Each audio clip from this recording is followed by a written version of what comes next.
Guys இன்னைக்கு வந்து நம்ம சிக்கன் பிரியாணி சிக்கன் 65 பண்ண போறோம். இப்போ நம்ம சிக்கன் 65 பண்றதுக்கு இதுல சிக்கன், தயிர், சிக்கன் 65 மசாலா, உப்பு, கொஞ்சமா மிளகாத்தூள், அப்புறமா கார்ன்ஃப்ளவர் மாவு போட்டுக்கலாம். இப்போ நம்ம இதை பிசையலாம். பிசை ஸ்டார்ட் பண்ணலாமா?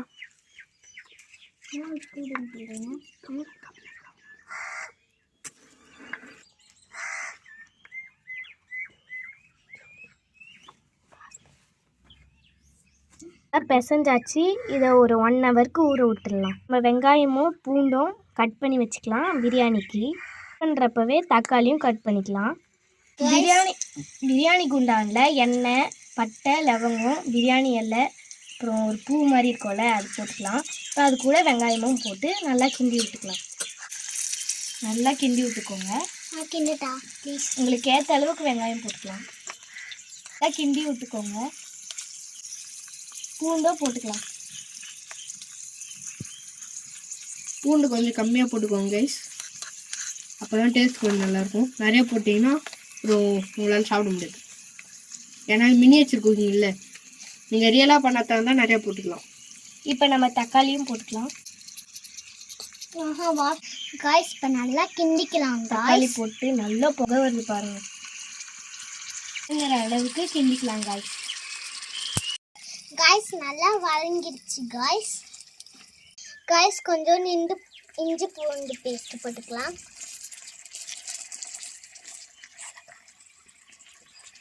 गाइस கொஞ்சம் ஒரே ஒரு ஏலக்காவும் போட்டுக்கலாம். அப்பதான் நல்லா வாசனை.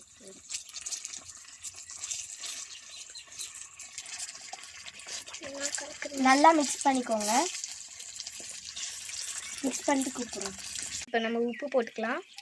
கொஞ்சமாகவே போட்டுக்கோங்க. அப்புறம் கரம் மசாலா,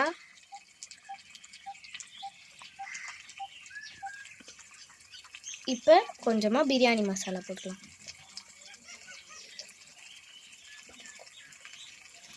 அப்புறம் கிண்டிக்கலாம். நல்லா பிடிச்சிட்டு கிண்டிக்கோங்க.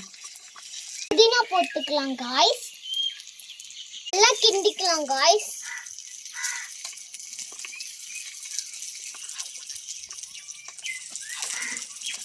கொஞ்சமாக கொத்தமல்லி போட்டுக்கலாம், ஏன்னா கொஞ்சம் வாசனையாக இருக்கும்ல அதுக்காக. தயிரும் ஊற்றிக்கலாம்.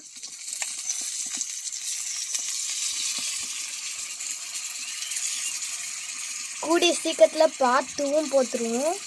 So please subscribe please and like.